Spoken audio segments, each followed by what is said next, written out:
નમસ્તે.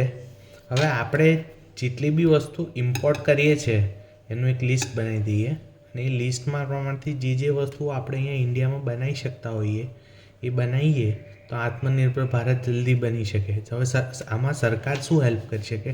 સરકાર એ લિસ્ટ બહાર પાડે જેમાં એમને ઇન્ટરનેશનલ અફેર્સમાં કોઈ પ્રોબ્લેમ ના થતો હોય, ધારો કે કોઈ વસ્તુ લઈએ ને પ્રોબ્લેમ ક્રિએટ કરતો હોય, એ ના થતું હોય તો સરકાર જ એ ડિટેલ આપે, લિસ્ટ બનાવે અને ઇસ્યુ કરે કે ભાઈ આ વસ્તુ આપણે ઇમ્પોર્ટ કરીએ છીએ જે ઇન્ડિયામાં બનાવી શકીએ એમ છે, તો એનું લિસ્ટ બને અને ઇન્ડિયામાં બધા એ વસ્તુ બનાવતા થાય તો આપણે આત્મનિર્ભર ઝડપથી થઈ શકીએ. એના માટે સરકારે ખાલી એક જ વસ્તુ કરવાની છે કે એમણે લિસ્ટ બહાર પાડવાનું છે કે આટલી વસ્તુ અમે ઇમ્પોર્ટ કરીએ છીએ જે અહીંયા બનાવી શકીએ એમ છે.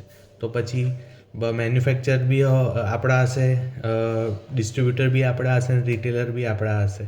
તો આ રીતે જો ચેઇન આખી ક્રિએટ થાય from government to last person buyer, તો જલ્દી આપણે અર્થતંત્રને જે બી ત્રીજા સ્થાને કે બીજા સ્થાને લઈ જવું છે કે પહેલાં સ્થાને લઈ જવું છે કે વિકસિત ભારત કરવું છે, જલ્દી થઈ શકે. નમસ્તે.